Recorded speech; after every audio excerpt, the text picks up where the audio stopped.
யாத்திராகமம் எடுத்துக்கொள்ளலாம். யாத்திராகமம் 18ஆம் அதிகாரத்தை நாம் எல்லாரும் எடுத்துக்கொள்ளலாம். யாத்திராகமம் 18ஆம் அதிகாரம், ஸ்தோத்திரம், 2வது வசனத்தை நம்ம வாசிக்க போகிறோம். 18ஆம் அதிகாரத்திலே 2வது வசனத்தில், மோசேயின் மாமனாகிய எத்ரோ மோசேயினால் திருப்பி அனுப்பிவிடப்பட்ட அவன் மனைவியாகிய சிப்போராளையும் அவனுடைய 2 குமாரரையும் கூட்டிக் கொண்டு பிரயாணப்பட்டான். நான் அந்நிய தேசத்திலே பரதேசி ஆனேன் என்று மோசே சொல்லி ஒரு மகனுக்கு கெர்ஷோம் என்று பெயரிட்டிருந்தான். என் பிதாவின் தேவன் எனக்கு துணை நின்று பார்வோனுடைய பட்டயத்திற்கு என்னை தப்புவித்தார் என்று சொல்லி மற்றவனுக்கு எலியேசர் என்று பெயரிட்டிருந்தான். மோசேயின் மாமனாராகிய எத்ரோ மோசேயின் குமாரரோடும் அவன் மனைவியோடும் கூட அவன் பாளையம் இறங்கியிருந்த தேவ பர்வதனிடத்தில் வனாந்திரத்திற்கு வந்து, எத்ரோ என்னும் உம்முடைய மாமனாகிய நானும் உம்முடைய மனைவியும் அவர்களோடு கூட அவருடைய 2 குமாரரும் உம்மிடத்தில் வந்திருக்கிறோம் என்று மோசேக்கு சொல்லி அனுப்பினான். அப்பொழுது மோசே தன் மாமனாருக்கு எதிர்கொண்டு போய் அவனை வணங்கி முத்தம் செய்தான். ஒருவரை ஒருவர் சுக செய்தியை விசாரித்து கொண்டு கூடாரத்திற்குள் பிரவேசித்தார்கள். பின்பு மோசே கர்த்தர் இஸ்ரவேல் நிமித்தம் பார்வோனுக்கும் எகிப்தியருக்கும் செய்த எல்லாவற்றையும், வழியிலே தங்களுக்கு நேரிட்ட எல்லா வருத்தத்தையும், கர்த்தர் தங்களை விடுவித்து ரட்சித்ததையும் தன் மாமனாருக்கு விவரித்து சொன்னான். நன்றாய் கவனிங்கள் ஆண்டவருடைய பிள்ளைகளே. மோசே ஆண்டவராலே தெரிந்து கொள்ளப்பட்டவன். ஆண்டவர் அவனை வித்தியாசமாய் தெரிந்து கொண்டு ஒரு மிகப்பெரிய பொறுப்பை கர்த்தர் அவன் கையிலே கொடுத்தார். 20 லட்சம் ஜனங்களை நடத்தக்கூடிய ஒரு பொறுப்பை கொடுத்தார். அந்த பொறுப்பை கர்த்தர் கொடுப்பதற்கு முன்பாகவே அவருக்கு 2 ஆண் பிள்ளைகளை ஆண்டவர் தந்தார். நான் நம்புறேன், ஒரு மனிதன் தலைவரா இன்னைக்கு இருக்கிற உலகத்துல ஒரு அப்பா ஒரு பிசினஸ் பண்றாரு அப்படின்னு சொன்னா, அந்த பிசினஸ்ல ஒரு பெரிய வெற்றியை அவர் பார்த்து விட்டால் தன்னுடைய பிள்ளைகளை அதற்கு நேரா தான் அவர் மோட்டிவேட் பண்ணுவாரு. இந்த மாதிரி என்னுடைய பிசினஸ்ல ஒரு பெரிய வெற்றியை நான் பார்த்தேன்ப்பா, ஒன்றும் இல்லாமல் இருந்தேன், நீ தான் இதை தொடர்ந்து செய்யணும், நீ தான் இதை பார்த்துக்கணும் அப்படின்னு எல்லா தகப்பனாருக்குள்ளேயும் ஒரு ஆசை இருக்கும். பொதுவாக இன்றைக்கு நான் ஒரு ஊழியம் செய்கிறேன் அப்படின்னு சொன்னா, இந்த ஊழியத்திலே பெரிய வெற்றியை ஆண்டவர் தரும்போது, ஊழியத்திற்காக ஆண்டவர் நம்பும் போது நான் என்ன நம்ப அப்படின்னா, இவ்வளோ தூரம் முழங்கால நின்று ஜெபம் பண்ணி இந்த ஊழியத்தை கட்டி எழுப்பி அடுத்து இந்த ஊழியத்தை சரியாய் நடத்துவதற்கு என்னுடைய பிள்ளைகளை உருவாக்க வேண்டும் ஆண்டவர், என் பிள்ளைங்க அந்த ஊழியத்தை செய்யணும் அப்படின்ற ஒரு எண்ணம் எல்லா தகப்பனாருக்குள்ளேயும் இருக்கும். ஆனா இந்த மோசேக்குள்ள இருந்துச்சா என்னன்னு தெரியல. வேதம் சொல்லுகிறது, இந்த பதவியை இல்லையென்றால் இஸ்ரவேல் ஜனங்களுக்குள்ளாக இந்த மோசேயினுடைய பிள்ளைகள் உயர்ந்திருக்க வேண்டியவர்கள். ஆனா மோசேயினுடைய பிள்ளைங்க எந்த இடத்துலையுமே அவங்க வரவே இல்லை. அவர்களை ஒரு பெரிய ஒரு பதவி உள்ளவர்களாகவோ, ஒரு அபிஷேகம் பெற்றவர்களாகவோ, இல்லை என்றால் வித்தியாசமாய் வேறு பிரிக்கப்பட்டவர்களாகவோ வேதம் பல இடங்களிலே சித்தரிக்கவே இல்லை. தான் செய்த ஊழியம் மிகப்பெரியது. அவ்வளவு லட்ச ஜனங்களை நடத்தின தலைவன். ஆனா அவங்க பிள்ளைங்க அவனுடைய பொசிஷனை இல்லைன்னா அவன் இருந்த இடத்தை அவர்கள் தொடவே இல்லை. காரணம் வேற எதுவும் இல்லை. வேதம் சொல்லுது, அவன் மேல ஆண்டவர் வைத்த பொறுப்பு தன்னுடைய குடும்பத்தை அவனை விட்டு பிரித்தது. ஆண்டவர் அவனை கூப்பிடுறாரு, நீ என்னை என் கூட நான் அவனை பயன்படுத்துவேன், ஜனங்களை நீ வழி நடத்தணும். உடனே தன்னுடைய மாமனாரிடத்துல போய் சொல்றான். மாமனார் தன்னுடைய பிள்ளைகளையும் பேர பிள்ளைகளையும் எல்லாரையும் அழகா ரெடி பண்ணி ஊருக்கு அனுப்புகிறார். இவன் இந்த எகிப்து தேசத்திற்கு வந்தானோ இல்லையோ, வந்த உடனே அங்க இருக்கிற சூழ்நிலை எல்லாம் வித்தியாசமா இருக்குது. அங்க இருக்கிற ஜனங்கள் இவனுக்கு விரோதமாய் கல்லறிய பார்க்கிறார்கள். 20 லட்சம் ஜனங்கள் அவன் நடத்திட்டு போகணும். அவன் கையில ஒரு பெரிய பொறுப்பு கொடுக்கப்பட்டிருக்கிறது. என்ன பண்றதுன்னே தெரியல. காலையிலிருந்து சாயந்தரம் வரைக்கும் ஜனங்களுடைய வழக்குகளை பார்க்கறதுக்கே சரியா இருக்குது. ஒவ்வொருத்தரும் ஒன்று சொல்றாங்க, தன்னுடைய குடும்பத்தை கவனிக்க முடியாததுனால, தன் மேல் வைத்த பொறுப்பின் நிமித்தமாய் தன்னுடைய குடும்பத்தை கவனிக்க முடியாததினால் தன்னுடைய குடும்பத்தை மாமனாருடைய வீட்டுக்கே அனுப்பிடுறாரு. தன்னுடைய பிள்ளையையும் தன்னுடைய மனைவியையும் மாமனார் வீட்டுக்கு அனுப்பியாச்சு. இப்போ ஆண்டவர் இஸ்ரவேல் ஜனங்களுக்கு 10 வாதையை கட்டளையிட்டு பெரிய பெரிய அற்புதங்களை நடப்பித்து அவர்களை பொன்னோடும் பொருளோடும் புறப்பட செய்து வழியில ஆண்டவர் செங்கடலை 2ஆக பிளந்து இப்படி ஆயிரக்கணக்கான அற்புதத்தை செய்கிறாரு. ஆனா இதுவரைக்கும் தன்னுடைய மனைவிய மாமனார் வீட்டுக்கு அனுப்பியாச்சு. நம்ம எகிப்து தேசத்தை விட்டு கிளம்புறோம். இந்த மாதிரி இன்னும் ஒரு 5-6 நாளைக்குள்ள நாங்கள் கிளம்புவோம் போல தெரியுது, என் மனைவி பிள்ளைங்களையும் கொண்டு விட்டுருங்க, நாங்கள் அப்படியே கானானுக்கு போகிறோம் அப்படின்னு சொல்லி மோசே சொன்னதாக தெரியவில்லை. இந்த மாமனாரே யோசிச்சு தன்னுடைய மகளையும் தன்னுடைய பிள்ளைகளையும் கொண்டு வந்து மோசையின் இடத்துல விட்டுட்டு போறாரு. அப்ப நான் நம்புறேன், உங்களுடைய குடும்பத்துல உங்கள் தலையின் மேல் வைக்கப்பட்டிருக்கிற பொறுப்பு ஒரு நாளும் உங்க குடும்ப வாழ்க்கையை என்ன பண்ணிடக்கூடாதுன்னா பிரிச்சிடவே கூடாது, பிரிச்சிடவே கூடாது. நீங்க எவ்வளவு பெரிய வேலை வேணாலும் செய்யுங்க, நீங்க எவ்வளவு பெரிய ஊழியம் வேணாலும் செய்யுங்களேன், நீங்க எத்தனை கோடி ரூபாய் வேணாலும் சம்பாதிங்க. இல்ல நான் சம்பாதிக்காட்டா என் வீட்டில் நீங்க சோறு தின்னுவீங்களா? நான் சம்பாதிக்காட்டா இந்த வீடு கட்டியிருக்க முடியுமா? நான் சம்பாதிக்காட்டா இந்த கார் வாங்கியிருக்க முடியுமா? நிறைய பேர் இந்த வார்த்தையை தன்னுடைய குடும்பத்தில் நேரத்தை செலவிடுங்கன்னு சொல்லும்போது இதே வார்த்தையை சொல்லுவாங்க.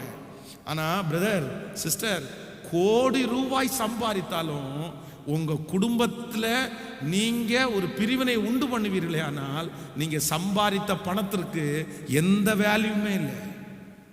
அது வீணான பணம், அது தேவையற்ற பணமாய் மாறிவிடும்.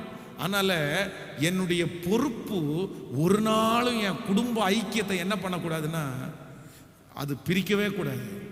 எனக்கு பொறுப்பு வெளியே உங்களுக்கு எவ்வளவு பெரிய பொறுப்பு இருக்கிறதோ அதே போல இல்லையென்றால் அதை விட மேலான பொறுப்பு தான் என்ன பொறுப்பு அப்படின்னா குடும்பத்தினுடைய பொறுப்பு.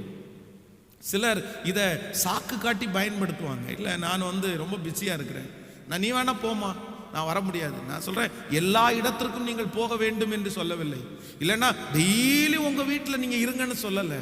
ஆனால் ஒரு குடும்பத்தை நடத்துகிற ஒரு தலைவன், ஒரு குடும்பத்தை நடத்துகிற ஒரு தலைவி, அவர்களுடைய கைகளிலே பொறுப்புகள் வைக்கப்படும் போது கண்டிப்பாக அவங்க குடும்ப வாழ்க்கையை அவங்க பிரிவினைக்குள்ளாய் கொண்டு போய் எனக்கு என் பொறுப்பு தான் பெருசு அப்படின்னு ஒரு காலத்திலும் நினைக்கக்கூடாது. இன்னைக்கு இருக்கிற ஆண்கள் கூட ஒரு பக்கத்தில் இல்லை, பெண்கள், சிட்டியில் இருக்கிற பெண்கள் எல்லாருமே ஏதாவது ஒரு ஆஃபீஸில் ஜாயின் பண்ணிடுறாங்க, அங்கே இருக்கிறவர்களுடைய திறமையை பார்த்து சில பொறுப்புகளை கொடுத்துட்றாங்க. இந்த மாதிரி இதெல்லாம் நீங்கள் தான் பண்ணணும், இதெல்லாம் நீங்கள் தான் பண்ணணும். பாருங்கள், வீட்டுக்கு வந்தால் கூட நிறைய பேருக்கு ஆஃபீஸ் ஒர்க்கு முடிகிறதே இல்லை. ஆஃபீஸ் ஒர்க் முடியல, அங்கேயும் அப்படிதான், வீட்லையும் அப்படிதான். எங்கே போனாலும் அவங்கள சுற்றி 24 மணி நேரமும் ஐயோ மேனேஜர் தப்பாக நினச்சிருவாரோ, அவங்கள இது பண்ண முடியாமல் போயிருமோ, பேர் கெட்டு போயிருமோ. நான் சொல்கிறேன், இந்த சூழ்நிலை கண்டிப்பாக மாற வேண்டும். உங்கள் தலையின் மேல் வைக்கப்பட்டிருக்கிற பொறுப்பு உங்கள் பிள்ளைகளையோ உங்களுடைய குடும்பத்தையோ உங்களை விட்டு என்ன பண்ணக்கூடாது. சத்தமாக சொல்லுங்கள் எல்லாருமே. பிரிக்கலாமா? இல்லை, அதுக்குன்னு ஒரு பார்ட்டு, அதற்கென்று ஒரு நேரம், அதற்கென்று ஒரு நாளை ஒதுக்கிடணும். ஆனால் அதே நேரத்தில் குடும்பத்தை மட்டும் ஒரு நாள் என்ன பண்ணிடக்கூடாதுன்னா பிரியவே கூடாது. இன்னைக்கு எல்லாரும் ஒரு தீர்மானம் எடுங்க. இந்த இடத்துல இருந்து போகும்போது ஒரு தீர்மானத்தோடு தான் போகணும்.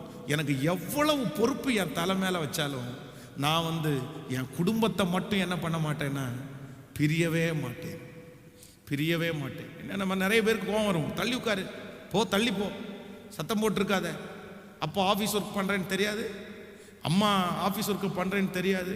பாருங்கள், இந்த லாக்டவுனில் நம்ம நிறைய பேர் ஆண்டவர் கிருபையாய் நடத்துகிறார், ரொம்ப சந்தோஷமாக இருக்குது.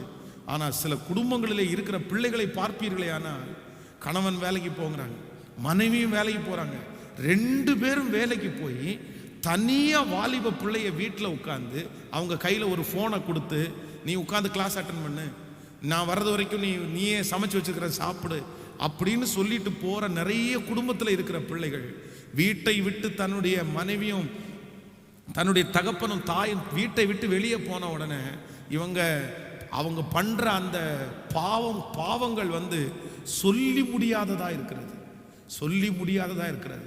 அது மற்ற பட்டணங்களில் நடக்கிறது இல்லை, கோயம்புத்தூர் பட்டணத்தில் நடக்குது. ஒரு சகோதரி கடந்த நாட்களில் சொன்னாங்க, பாஸ்டர், லாக்டவுனுக்கு முன்னாடி எங்களுடைய ஹாஸ்பிட்டலில் ஒரு 3 அபார்ஷன் 4 அபார்ஷன் நடக்கும் ஒரு மாசத்துல. ஆனால் லாக்டவுனுக்கு அப்புறம் ஒரு நாள் 25 பேருக்கு நடக்குதாங்க. ஒரு நாள் 25, குறைந்தது 25 பேர். ஒரு சின்ன ஹாஸ்பிட்டல், அவங்க ஒரு குட்டி ஹாஸ்பிட்டல் தான் ஒர்க் பண்றாங்க. வேற வழி இல்லை, எங்களால் ஒன்றும் பண்ண முடியல. கல்யாணமாகாத பிள்ளைங்களா இருக்காங்க, இது வரைக்கும் அவங்க வாழ்க்கைப்படவே இல்லை. அந்த பிள்ளைங்க கர்ப்பமாய் நின்றுட்டு இருக்கிறாங்க. அப்படியே அம்மா அப்பா அழுறாங்க, கெஞ்சுறாங்க. ஏதாவது பண்ணுங்க, இல்லைன்னா என் பிள்ளை எதிர்காலமே போயிடும் அப்படின்னு வேற வழியே இல்லாம எங்களால பண்ண வேண்டியது இருக்குது. கிட்டத்தட்ட 25க்கும் அதிகமானது ஒன் டேல பண்றோம் அப்படின்னு சொல்றாங்க. அப்போ இந்த உலகம் எவ்வளவு தூரம் போய் கொண்டிருக்கிறது, பிள்ளைகள் எவ்வளவு தூரம் போய் கொண்டிருக்கிறார்கள். தயவு செய்து ஒவ்வொரு கணவனாருக்கும் ஒவ்வொரு மனைவிக்கும் உங்களை மிக பட்சமாய் கேட்கிறேன், உங்க பொறுப்பு தயவு செய்து உங்க குடும்பத்தை உங்களை விட்டு பிரிச்சிடவே கூடாது. உங்க பொறுப்பு எப்படி முக்கியமோ அதை விட உங்க பிள்ளைகளும் உங்க குடும்பம் முக்கியம். உங்களுடைய வேலை எவ்வளவு முக்கியமோ அதை விட உங்களுடைய குடும்பம் முக்கியம். உங்களுடைய வருமானம் எவ்வளவு முக்கியமோ அதை விட உங்களுடைய குடும்பம் முக்கியம். நீங்க எதுக்காக பாடுபடுறீங்க, நீங்க எதுக்காக சம்பாதிக்கிறீங்க, எதற்காக உங்க கையில் அந்த பொறுப்பு வைக்கப்பட்டிருக்கிறது, எதற்காக நீங்க காலையில எந்திரிச்சு ஓடுறீங்க? அந்த குடும்பத்திற்காக தானே, அந்த பிள்ளைகளுக்காக தானே. அப்போ நம்முடைய பொறுப்பை வைத்து நம்முடைய குடும்பத்தை இல்லை நான் அங்கேயும் கான்சன்ட்ரேட் பண்ண வேண்டியது உங்களுடைய வேலை, குடும்பத்தையும் கான்சன்ட்ரேட் பண்ண வேண்டியது நம்முடைய வேலை. ஆமென் சொல்லுங்கள். கைகளை அசைத்து ஒரு ஹல்லேலூயா சொல்லலாம். நான் சர்ச்சில் பாஸ்டராக இருக்கலாம், ஆனால் வீட்டில் எப்படி இருக்க முடியாது? வீட்டில் நான் பாஸ்டர் ஆகக்கூடாது. நான் வீட்டில் பாஸ்டராக இருப்பேனே ஆனால் நிச்சயமாக என் குடும்பத்தை நான் இழந்துருவேன். நான் வீட்டில் என் பிள்ளைகளுக்கு அப்பா, என் மனைவிக்கு நான் கணவன். நான் அப்படி இருந்தால்தான் என் குடும்பத்தை கட்ட முடியுமே தவிர, இல்லை என் கையில் ஒரு பெரிய பொறுப்பை கடவுள் வச்சிருக்கிறாரு, நான் பாஸ்டர், நான் அங்கேயும் பாஸ்டராக தான் இருப்பேன், நான் வீட்லையும் பாஸ்டராக தான் இருப்பேன் அப்படின்னு சொன்னால் என் குடும்பம் வெகு சீக்கிரத்தில் என்னை விட்டு போயிடும். அதனால் எல்லாரும் ஒரு தீர்மானம் எடுங்க. ஆண்டவரே, எனக்கு எவ்வளோ பெரிய பொறுப்பை கொடுத்தாலும், எனக்கு எத்தனை பெரிய வேலை கொடுத்தாலும் நான் என் குடும்பத்தை விட்டு என்ன பண்ண மாட்டேன்னா பிரியவே மாட்டேன். கைகளை அப்படியே மேலே உயர்த்தி அப்படிப்பட்ட ஒரு அபிஷேகத்தை கர்த்தர் எனக்கு தரணும்னு சொல்லுங்க. ஆண்டவரே, இந்த கான்சன்ட்ரேஷனை எனக்கு சாகிற வரைக்கும் எனக்கு தரணும் சொல்லுங்க, முழு பலத்தோட. எல்லாரும் கேளுங்க ஆண்டவரிடத்துல. ஒவ்வொரு தகப்பனும் தாயும் கேளுங்க, ஒவ்வொரு பிள்ளைகளும் கேளுங்க. ஆண்டவரே, என்னுடைய பொறுப்புகள் ஒரு நாளும் என் பிள்ளைகளையோ என் குடும்பத்தையோ என் கணவன் மனைவியோ பிரிச்சிடக்கூடாது ராஜா. அப்பா நன்றி ஆண்டவரே. அப்படிப்பட்ட ஒரு லகுவான காரியத்தை என்னுடைய பொறுப்புல எனக்கு தாங்க ஆண்டவரே, என்னுடைய வேலையில எனக்கு தாங்க ஆண்டவரே. என்னுடைய வேலையில அப்படிப்பட்ட ஒரு லகுவான வாழ்க்கை எனக்கு உண்டாகட்டும். ஆமென் சொல்லுங்கள். உங்கள் பிள்ளைகளுடைய என்டர்டெயின்மெண்ட், உங்கள் பிள்ளைகளை சந்தோஷப்படுத்துகிறது 90% அவங்க தனியாக போய் சந்தோஷப்படுறதை விட அவங்க உங்கள் கூட சந்தோஷப்படுற மாதிரி வச்சுக்கோங்க. நான் சொல்கிறது உங்களுக்கு புரியுதா? உங்கள் பிள்ளைகளுடைய பொதுவாக பிள்ளைகளுக்கு என்டர்டெயின்மெண்ட்டு ஜாலியாக சந்தோஷமாக இருக்க வேண்டியது அவசியம் உண்டு. ஆனால் அந்த சந்தோஷமே என்னன்னா உங்களோட இருக்கிற மாதிரி இருக்கட்டும்னு சொல்கிறேன்.